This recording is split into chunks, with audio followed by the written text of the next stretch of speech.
Welcome to Connection Artist, the podcast for building better relationships by design. Love and human connection are fundamental needs for all of us, but how do we cultivate lasting, emotionally healthy, fulfilling relationships with ourselves and others? I'm Luca, and I invite you to join me in meeting everyday people with diverse backgrounds and ages who all have one thing in common: a genuine passion for fostering meaningful connections. You'll hear their heartwarming stories and practical advice for building lasting marriages, lifelong friendships, and self-love. In this season 1, we sit down with 10 couples, learn how they met, and hear the secrets behind how they've built lasting marriages. Their insights will inspire and enlighten you. I also interview guests who found and maintained warm, lasting friendships for decades, and they're sharing how they did it. And lastly, we can't forget the importance of growing a loving relationship with ourselves, so we discuss building self-love and confidence. I've brought together a fantastic lineup of guests for you to meet who will share their unique stories and invaluable communication and relationship advice. Together, we're learning the secrets to building more meaningful, fulfilling relationships, one conversation at a time. I'm Luca, and I invite you to join me in becoming a connection artist. Welcome back to our podcast. Today we have Donna and Sue. Donna and Sue are married. They're wife and wife. They're a same-sex couple, and they are in their 40s. And I'm very excited for you to hear about their story, how they met, and what modern love looks like in dating nowadays and in marriage. So with that, I will pass it over to Donna to share, and Sue to share about how you guys met. Dating in the modern world. I don't know if that's interesting, because even right now, like, things have changed since 14 years ago when we first met, and we actually met online, Match.com. Okay. I was living in Wisconsin, and Sue was up here in the cities area, and I think the interesting thing is my radius that I had put on my profile reached out further than what Sue's radius was.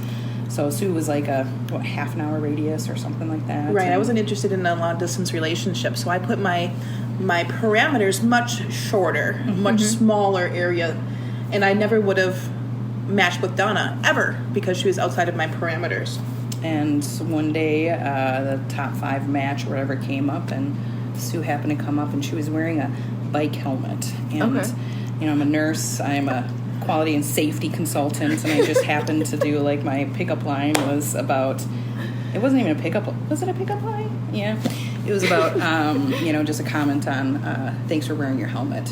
And she responded, like, well, you got to protect your noggin. And then we just started, like, bantering back and forth. And then it came down to, like, oh, you're funny, you're cute, you're sassy, but you live too far away, is what Sue said to me. Right. You live too far away. I don't want to start this relationship. You're fun. This is really interesting. You live too far away. It's going to be very complicated jobs and careers and back and forth. And you live too far away. So my sassiness came out, and I said, I bet you that your commute to work is probably 45 minutes one way and 45 minutes back. So that's an hour and a half, and I live an hour and a half away.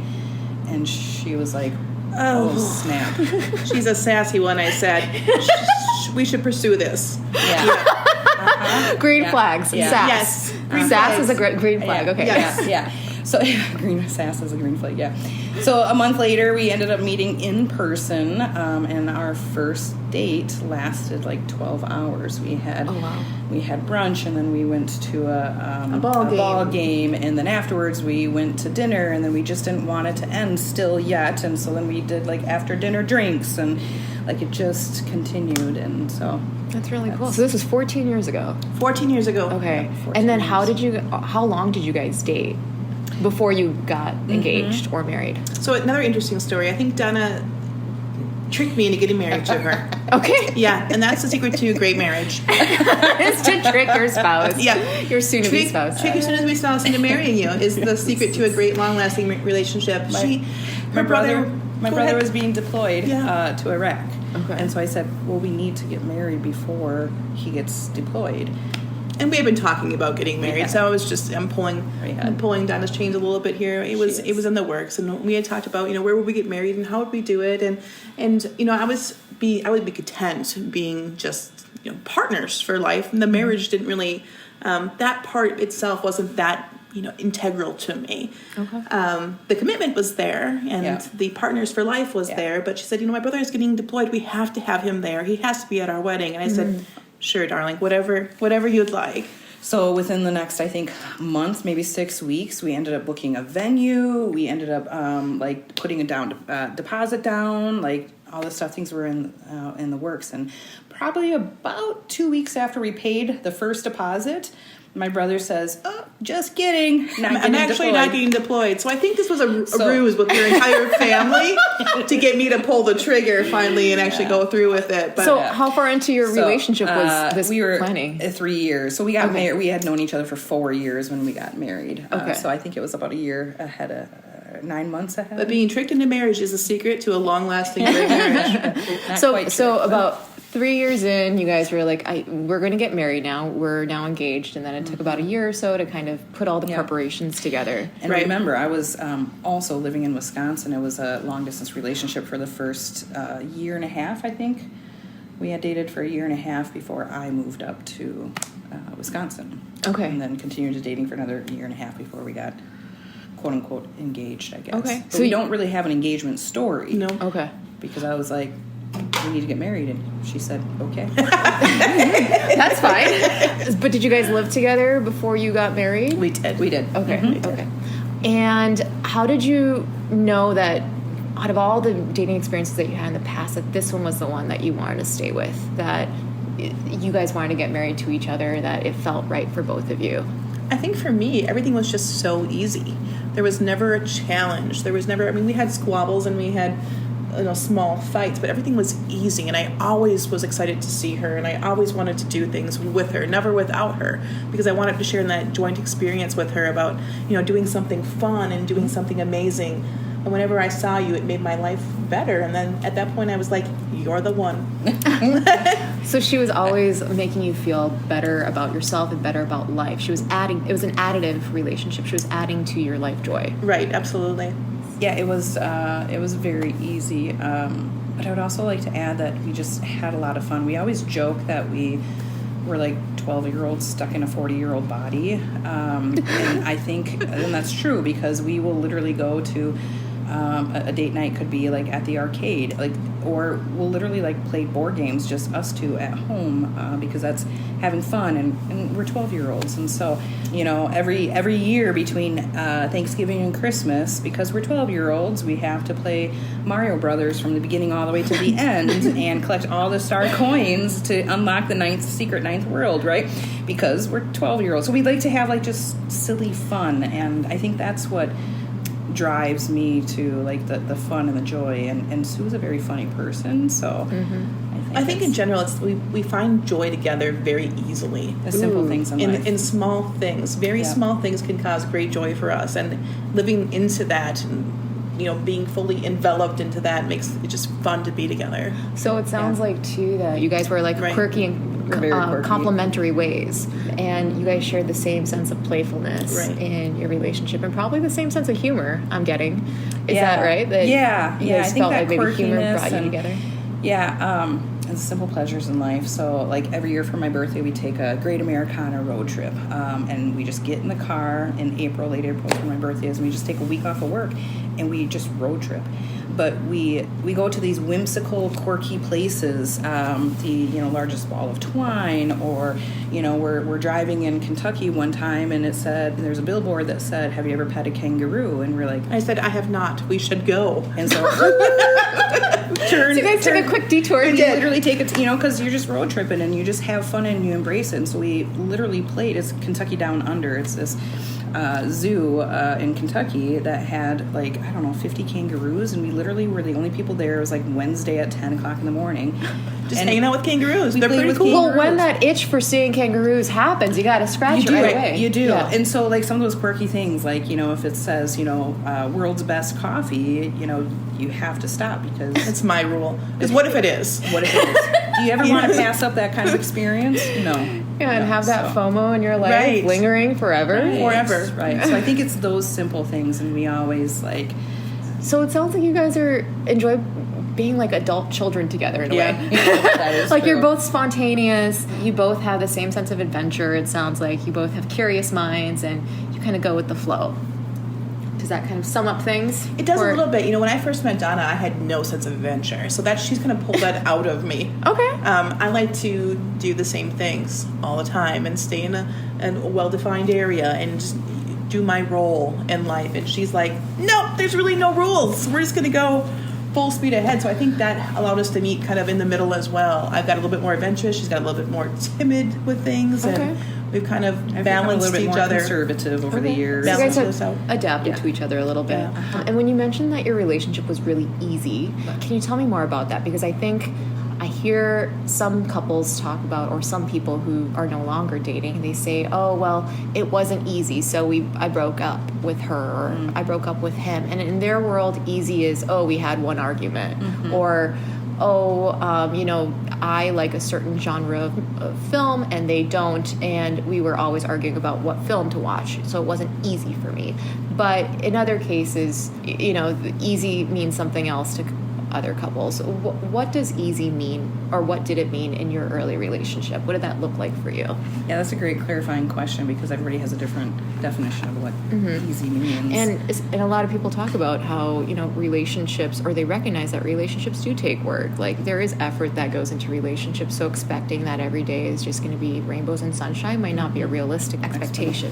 So, yeah, I'm curious how easy came into your I think life. we had a lot of the same values and a lot of the same interests, you know, from sports or arts and music, you know, so certain things became very natural and easy for us because we had similar common interests. I think that we are really great with communication, and so it was interesting because when we first started dating, was it the first couple of months or the first month, since I was living in Wisconsin, she was living here, we always started noticing that, like if I would come up here for the weekend, by Sunday afternoon, we would start getting into these like squabbles, if you know, little nitpicky fights. And we realized that we didn't want to leave. And we didn't, like, we were having such a good time. And then, you know, when you get like the schmondays, you know, where the Sunday. We created a word for the time before work starts. On but Monday? The weekend's ending, that's a schmonday. Did we create that word? Yeah, we did. Oh, I thought that's like, everybody uses that. It's a sad point before, okay. on Sunday evening before Monday arrives, where you're already, your mind's kind of stuck in the workday already, but you're not quite there, but you're doing the weekend. So you have a case of the schmondays. Yeah. Case of the schmondays. Yeah. Okay. Yeah, so that's on Sunday night. And so we realized that we were getting the schmondays and started, like, I don't know, just being maybe short with each other, or not really picking fights, but just things weren't gelling. And so to be able to have that conversation and realize that what are we really feeling, call out that emotion. So it sounds like it wasn't like completely devoid of any conflict, or I mean, there were it was just small little things, but overall it felt easy in those early years because you guys were so compatible on so many bigger when we areas, like communicated. values. And so your communication was pretty good. I think we didn't, you know, our relationship doesn't involve, or never really involved, the silent treatment, or long periods where, you know, I'm going to hold a grudge against you until you come groveling back to me. You know, those are things that are very important to us, so that, you know, we can, as adults, we can say, you know, you've hurt my feelings. This is how it makes me feel, and I don't like that, and I'd like to not do that in the future. Can we just talk about this real quick and then move forward, and not waste our life or waste time with like the silent treatment, or I'm gonna, you know, make you pay for how you made me feel, or those sort of things that are punitive for just having a little disagreement. But if you remember, I think you did a really good job of helping me to understand or be a very a healthier communicator. You know, we all grow up in different households, and I don't want to say baggage, but we grow up thinking that this is how you're supposed to argue or fight or communicate with one another. And I can say that I did not grow up in a very healthy family dynamic with that. And so when we came together, it was very, in my household that I grew up with, it was very common to express your anger And I'll say in physical ways, but not towards each other. I won't say, but in terms of like, I'm going to put the dishes away very loudly so that you understand that I am mad, passive aggressive. Yep.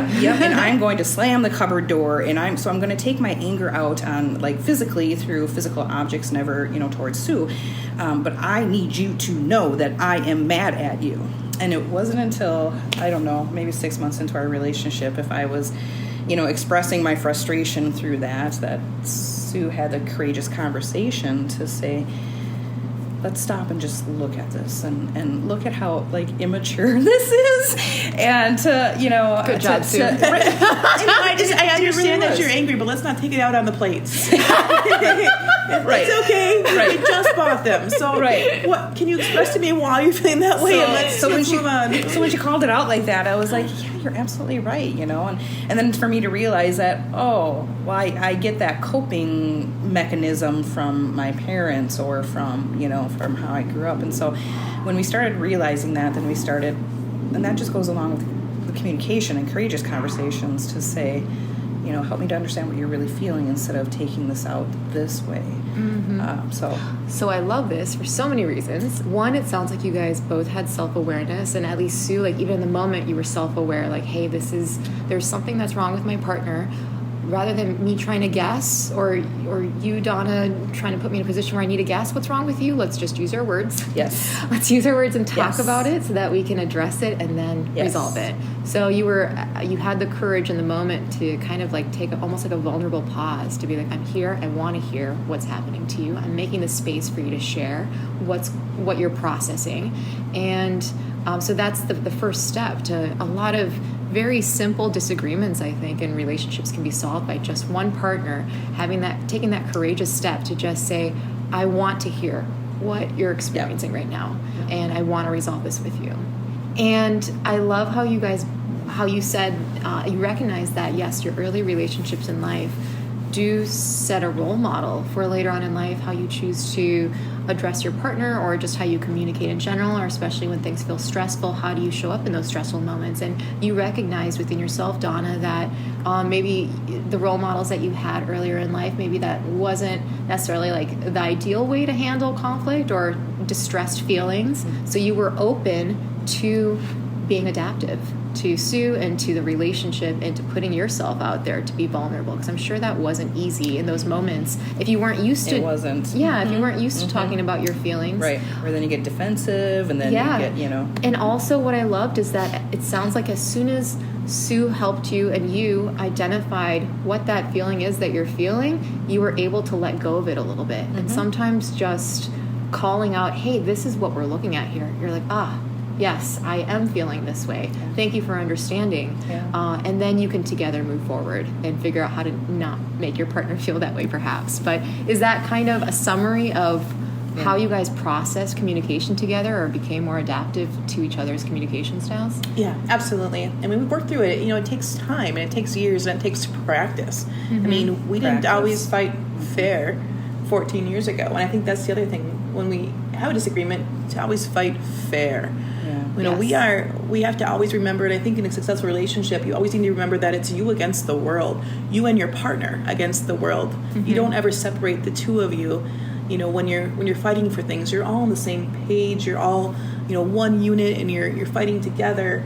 And when you forget that, you're fighting against each other, and you don't know why. I love that. So you're always keeping in mind when you do have disagreements that you're still a team, and it's kind of a tertiary or like a secondary issue that you're both trying to solve together. Right. You guys are not each other's enemies when you guys have disagreements. It is something else that we need to solve together. It's not us against each other. It's us against an issue. Mm-hmm. So absolutely. That's really great. Mm-hmm. Well, one of my other questions was going to be, what are some additional factors that have contributed to your now 10 plus year marriage? Anything else other than great conflict resolution skills or anything else that's really helped keep this relationship smooth flowing? I can think of a couple things. I know. I was thinking the 5 love languages. Okay. Have you heard of that? Yep. Yeah. By Gary Chapman. Yeah. And so I think that's something. For anyone who's not familiar, so the 5 love languages are gift giving, words of affirmation, acts of service, quality time, and physical touch. Oh, yeah. Words of affirmation, did you say? Yep. Yeah. And physical touch. Yep. Yeah. And I think that's helped to identify how we feel loved and how we need to feel loved, and then how we give love as well. And realizing, that Sue's love language is acts of service. And she's commonly, doing the household chores and the dishes and the cooking and the laundry and the outside work and everything. And to, understand that if I pick up and do the grocery store or grocery shopping or, plan the meals for the week or make dinner, that shows immense amount of love through that act of service, and vice versa. I'm a big physical touch, obviously my hand's on this all the time, and she's you can't see it, but her hand is placed on Sue's knee, her knee, at all times throughout this interview. It's been on Sue's knee. And Sue's like, "What are you doing? Stop touching me. That's my love language." And that's not her love language. Yeah. And physical touch doesn't necessarily mean sexual. It's just a physical connection. Physical connection. And so I'm typically trying to hold her hand or touch or something, and so and jokingly sometimes she'll be like just rub me on my shoulders and rub, and she goes, "Okay, did you get all the physical touch that you need today?" Here, have your physical touch. Yeah. I've reached the quota now. I'm good for the rest of the day, for another 24 hours. Right. So and that's just jokingly about it, but I think to when you can identify how the other person feels love, then that can help with it. It's important for a relationship to really identify that, because if I shower Donna with gifts, it's a kind thing to do, but she's not receiving love that way. No, that's my least love language. I don't need gifts. And so she's probably like, "Why are you wasting money on me? I don't need these items." Or if Donna's constantly doing words of affirmation, like, "Sue, I love you." That's fantastic, but do the dishes. That's how that's how you're showing me love. And so I think it's really important in a successful relationship that you both know how you like to receive love and how you want to give love to your partner, how they receive love, so that they're constantly aware of that. It might be words and it might not be, and you need to identify that to make the other person feel real special all the time. I love that. Yeah. I mean, I think a lot of people have heard now about the 5 love languages, but you guys exemplify how you actually put it into action, where it's not enough to just be like, "Oh yeah, memo to self, she likes physical touch," or "She likes acts of service. I'm still just going to focus on what I want to receive." Some people kind of downplay what their partner's preferences are, but you actively keep that at the front of your minds when you interact with each other. It sounds like when you do want to show your thoughtfulness to each other, and you are accepting, it sounds like, of each other's differences. You're accepting of each other's love languages and adaptive to one another, and that helps the relationship continue flowing smoothly because you're speaking each other's languages in a way, love languages. Right. And then to identify our unique personalities, where there's this insights personality where there's different colors and you have different energies, and I'm a yellow energy, and so when I like to tell a story or when I ask Sue or I need to tell her something, I have this 10-minute build up to finally the punchline. And then Sue's form of communication with her personality is a red energy, which is like she was late. That's the whole story. And Donna will go into effect of that she was late, but she was wearing a red hat, and her scarf was flowing in the wind, and you had to pass the big tree. And great storyteller, but sometimes I need to be like right to the point. So one is more succinct, and one is a little bit more verbose. Red energy is be brief, be bright, be gone. Tell me what I need to know, and if I want more information, I'll ask for it. Whereas I'll give you all the information, all of the details, and everything, and then I'll get to the point of she was late. So I think sometimes, and that can be very, very irritating, and so to identify that, and sometimes Sue will say, "I love you, honey, but can you just get to the point of the story?" And because then I would be like, "Oh my gosh, okay, yep, you don't need to know that she was wearing heels and with jeans and with whatever else. You just need to How do you feel, though, when Sue is more brief than you'd like? Like, does that make you feel like there's something else she's not telling me, or I need more context? Or yeah, that's a great clarifying question, and I think usually I have learned over the years that she is not misleading at all, and she'll just be forthcoming and just tell me what I need to know. And if she's just that, and I'm like, okay, can you help me understand a little bit more? Like, how did this go down? How did the conversation start? And she's like, well, you don't need to know all that. But like, to me, it's like, but I need to process all this and figure out and put all this together. So, and I think that's one of the important things about communication. We learned when and when not to perhaps interrupt, or when to say, when for me just to listen. There's times where I can say, punchline, dear. Yeah. And there's times when I know that I need to listen to the 20-minute story. And that's just being with your partner and using the skills of your relationship and the communication over and over and over again to decide when you can pull that out or when you can't. And that's true. That's the constantly evolving and adapting together as a couple. You guys are very mindful. I really love this. Like one, that you guys just took the initiative some point in your relationship to take an assessment regarding discovering what each other's communication styles or preferences were, and kind of learning. I'm sure you probably shared results with each other, like, hey, I tend to go into more detail, and you're like, I tend to be more brief. Okay, we understand this. Now let's keep that in mind when we communicate moving forward and be adaptive and understanding with each other. But your awareness, Sue, of knowing in the moment when you need to give that liberty to your partner to let her get her feelings out or tell the full story so that maybe she can process it or that she can move on from the event. And when it's appropriate to just say, hey, we were just talking about, where we want to go for the afternoon lunch or wherever it is. I just need to know, do you want to go here or not? Yeah. Right. We don't really need to process all the feelings for that one. That's a very small decision. Right. I don't really know. Like, I don't care how, Mercury in retrograde is really affecting your decision right now. Right. But, but I think that's really great for both of you guys. That's funny, though. We're kind of, I think, both laughing because we're thinking of our biggest fight that we've had to date yet. Which was truly about communication. It was. But the punchline is it was about waffles. It was.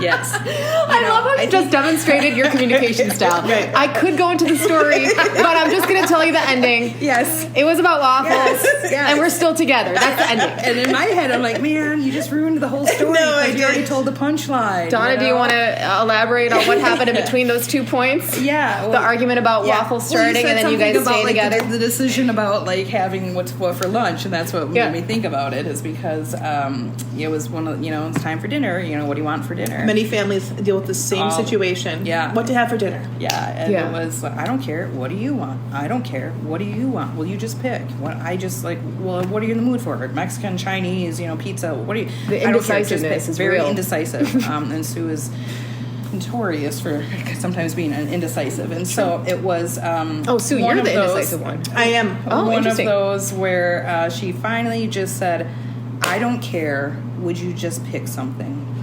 And so I picked Brinner, which is breakfast for dinner, and I love Brinner.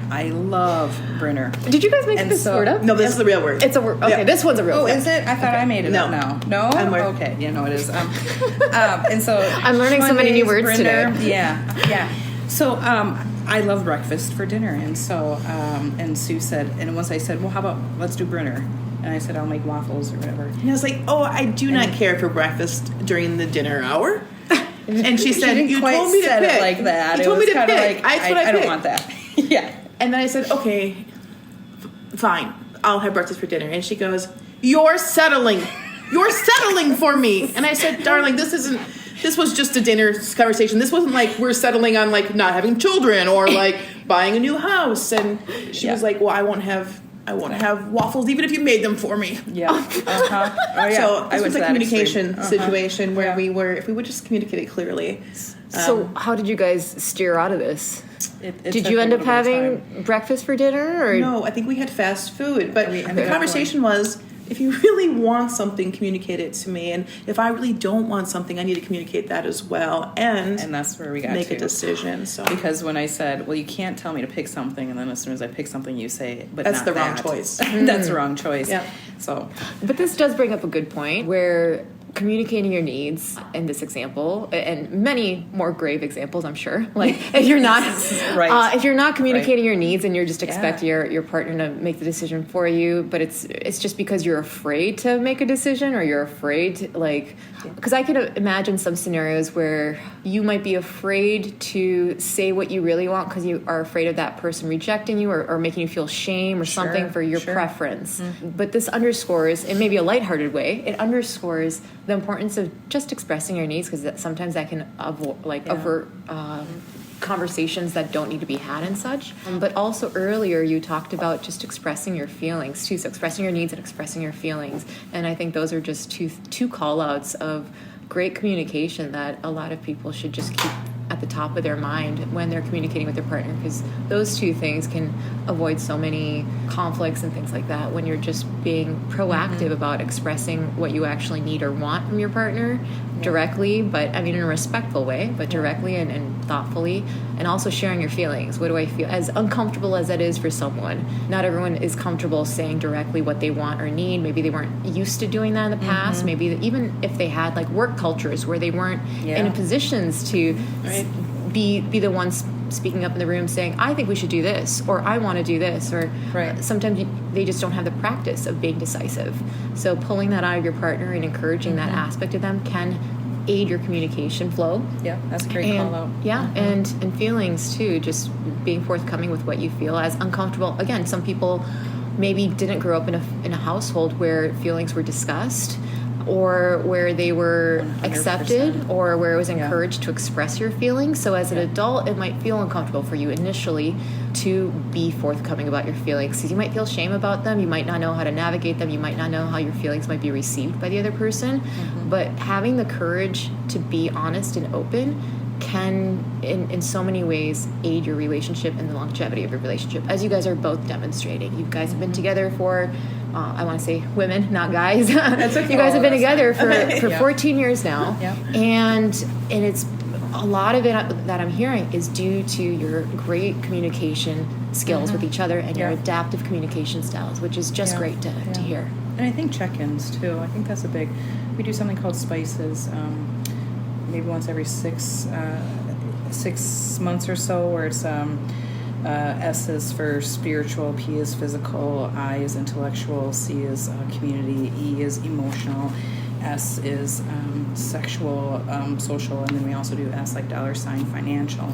And we go through every element of our life or in our relationship and have an honest conversation about where are we feeling, emotionally right now, or intellectually, or spiritually, and what are we going to do. So it's kind of like not really a goal setting time either, but it's really an honest conversation and assessment of where we're in, what part are we at in our life, and where do we want to go together or individually, and how to support the other person.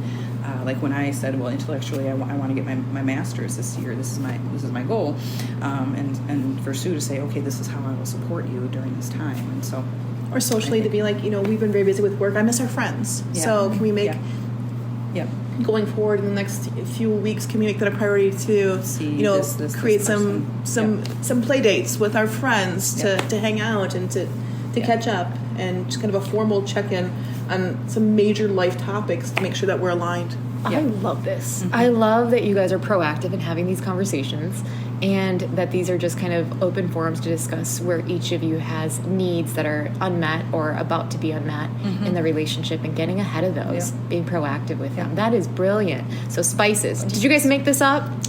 No, we actually, I think, got it from my sister, who used it, and she must have read it somewhere, I think so. Heard it somewhere. Yeah. Okay. Yep. So how often do you guys have these little check-ins? Is it like a planned thing, or is it just kind of ad hoc? It's ad hoc. It usually happens during a road trip when we have like many hours in the car, and maybe it's every 6 months or so. Our family's kind of all over the place. We're often in the car for a couple hours at a time, and when we're there, we're like small talk, and then it's like, how are your spices? Should we check in? How are your spices? And so if we have a long period of time, we just break it down real quick and just do a quick check-in to see how things are going. I love that.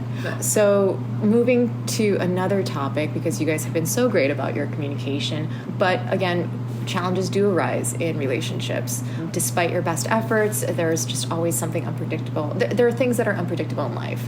So can you tell us an example of a challenge that came up in your relationship and how it tested you as a couple and how you navigated it using communication or some other approach that you used? You know, I was in a nursing leadership for 18 years, and during the start of the pandemic, and started to put in many hours, 70 to 80 hours. I was a nurse manager at a local hospital, and it was getting to be too much. And so it's that work-life balance. And I would come home and I would just be exhausted, and I would literally barely say hi, and I would sit on the couch and I would eat dinner and watch TV till I fell asleep, and then get up and do it all over again. And I was working literally 12 to 15 hours every day. On the weekends, I wasn't present. And then I would get the severe sense of the schmondays on Sunday night, when I'd have to log back in and like check all my emails and start the whole process on Sunday night. And I was trying to be extremely supportive during this time. I mean, unprecedented time for many families for different reasons. But I mean, to be more, global or reach all families, work-life balance. And so she was just working simply too many hours a day. It really didn't matter what the reason was. Yeah, that's true. And a very hard conversation for me was, I save my best for you. I give other people some of me or all of me, but I save my best for you every day. And so when you come home from work, I know that it's been real rough, but you're not giving me the best of you. You're giving me the leftovers, and that's not how relationships work.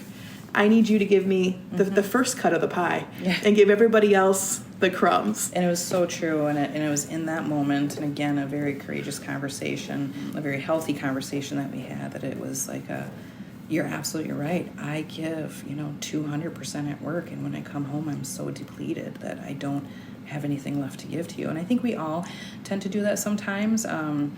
Our best version doesn't come out when we're at home because we're either more comfortable or, and so when she had told me that, I had realized in that moment that I have to do something different. And so then I did a job change at that time, and so that I could be a better person, a better wife, a better human, be a better version of myself, because she was absolutely right. I was not bringing home the best version for the most important person in the world to me. So, wow. That is such a great example. And you're right, so many couples experience that. In some cases, especially if one spouse has a very demanding job, or maybe they're trying to excel in their career and rise up the ranks. Yep.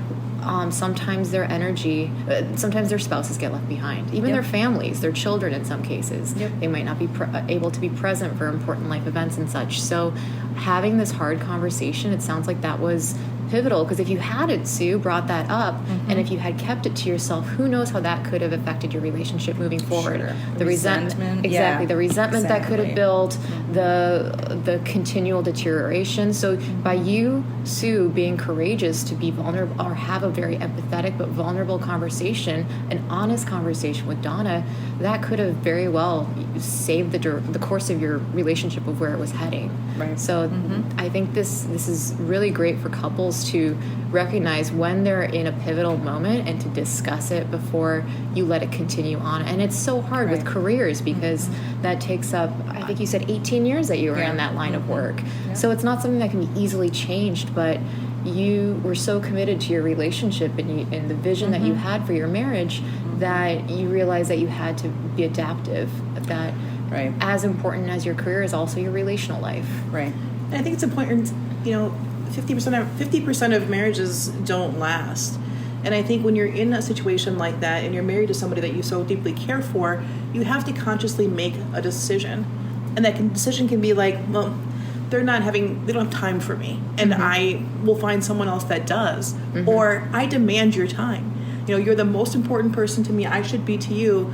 What are you going to do about it? How are you going to be vulnerable? How are you going to voice that discomfort and that strife to ensure that you're going forward together?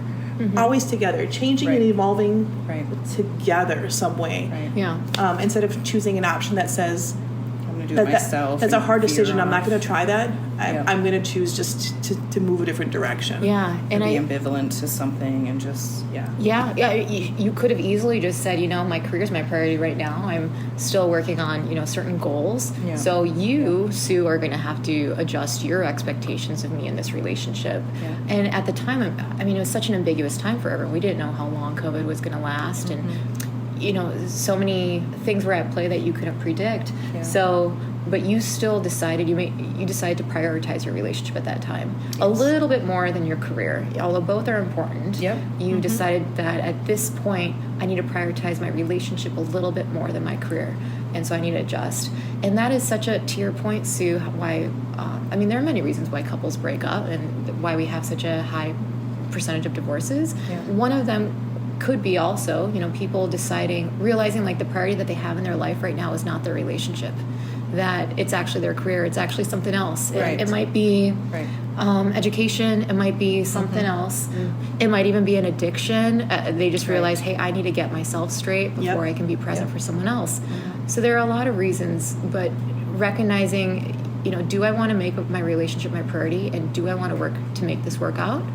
Or is it not a priority for me? And it helps when you guys are an example that when both partners do prioritize the longevity and health of their relationship, you can make a relationship work out if both partners are committed to making it work out together. So that's really great. Yay. Any other challenges or anything that you'd like to share that have tested your relationship in any way? We've talked about your work-life balance. We talked a little bit about you having slightly different communication styles, one being a little bit more detail-oriented, the other more to the point.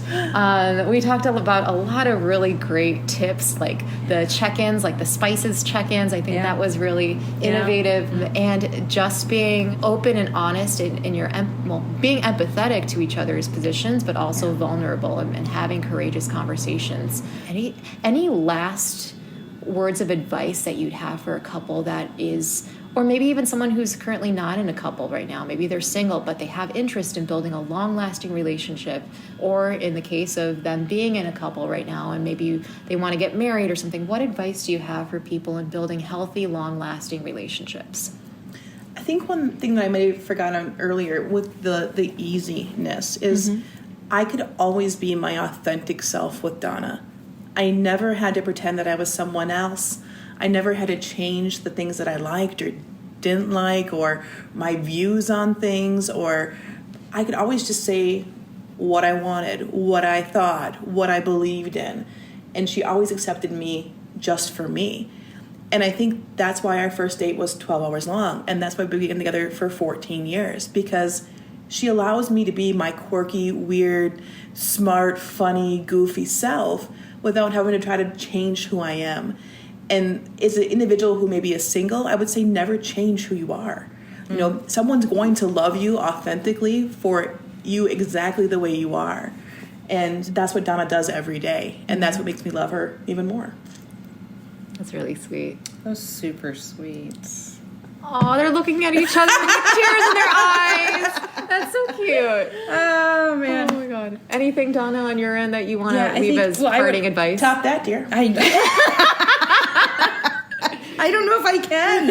That was very But I do want to sweet. say, I do appreciate, being who you are and looking for someone that accepts you and someone that you feel secure enough with to express your honest opinions and express who you are and what your interests are, and makes you feel safe being you. The only thing that I would add is if someone's been in unhealthy relationships where someone's like, a narcissist or has narcissistic qualities and stuff like that, and you're like, can you please adjust these things to make this relationship a little easier or fair or respectful? Like you do have to, I so encourage people to be themselves in relationships, but also make sure that you're not accepting unhealthy behavior from someone. Absolutely. Let people, have their preferences, their interests, their hobbies, their quirky little personalities. But when it comes to you feeling disrespected, and if the other person says, "Well, this is just who I am. These are just the offensive jokes that I like to make. If you like to consider them offensive, that's on you."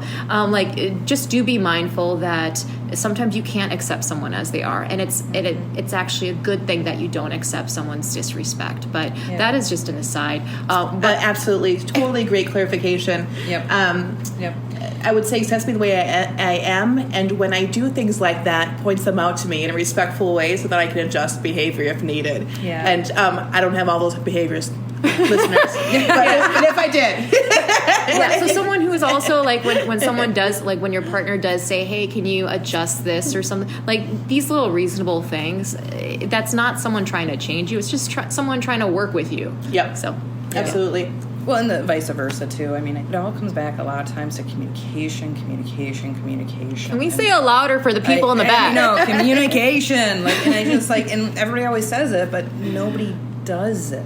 You know, I shouldn't say nobody. That's a generalization, but in terms of really having those healthy communications, and Sue does a really great job of if there is some sort of tension or there's something and she knows something is wrong, I will tend to just try to process it and work it out on myself. And sometimes I say, I just need time by myself, and she will just say, did I do something wrong, or have I done, or are you mad at me for something, or, and always just calling it out. And then I'll realize no, I'm holding on to something else, and it's, some other emotion is making you feel as if I'm mad at you based on how I'm acting, or maybe my short responses with you.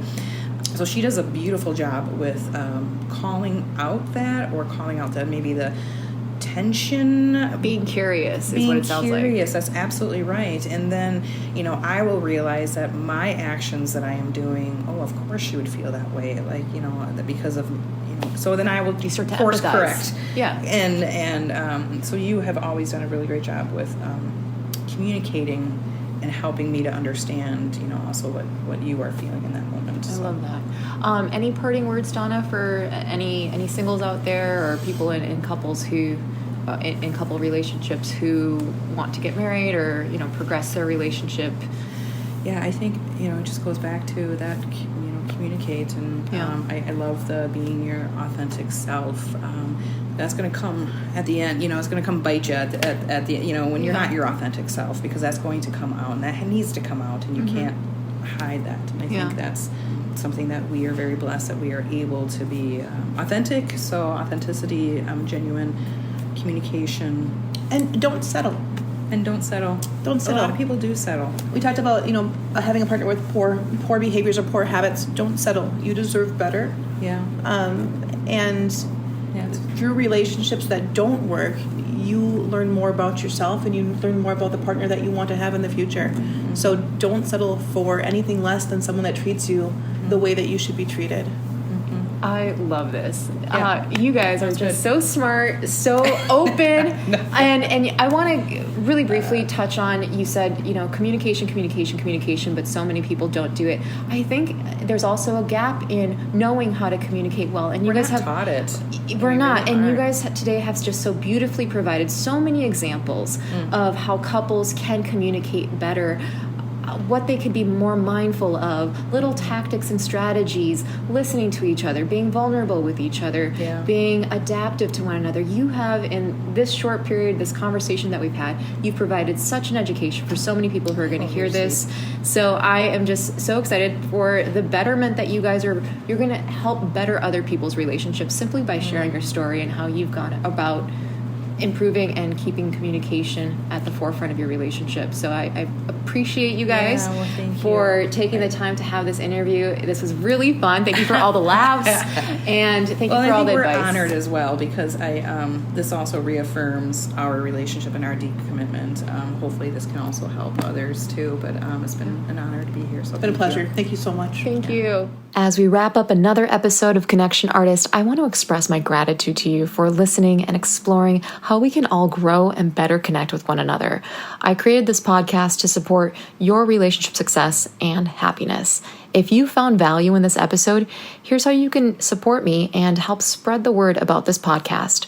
First, subscribe to this podcast and share it with 10 friends. If you share this education with 10 people and they share it with 10 people and so on, we can grow this movement of creating a more loving and caring world.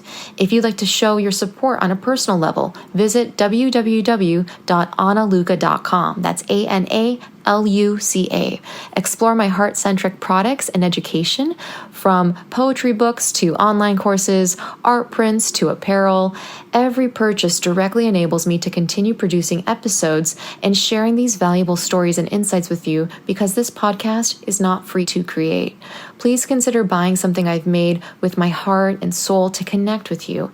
Discover handmade heart-shaped art prints and hoodies featuring my exclusive Crypto Love Drops collection at www.artbyanaluca.com. Read about the inspiration behind these beautiful heart artworks at cryptolovedrops.com. These make really great, unique gifts for your friends, family, and spouse, and serve as a lasting symbolic reminder of your love for them. Or if you enjoy journaling or you'd like to start, get my 15-minute daily guided journal for confident mindset titled Yes, I Can. If you want more stories, buy my poetry book, The People We Meet, available on Amazon or directly on my website, artbyanaluca.com. Just click on the Books tab. Listen to my music album called Reprise on Spotify.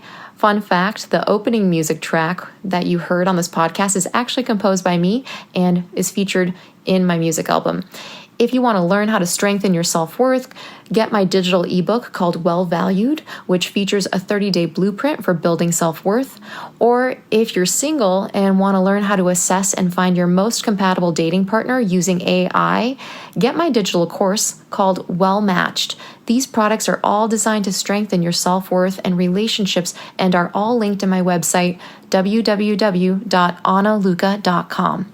Also, don't forget to check out my hand-illustrated apparel line at www.laughs2self.com. I hand-designed really funny, cute illustrations that made me laugh, but also serve the purpose of spreading humor, love, and connection with others.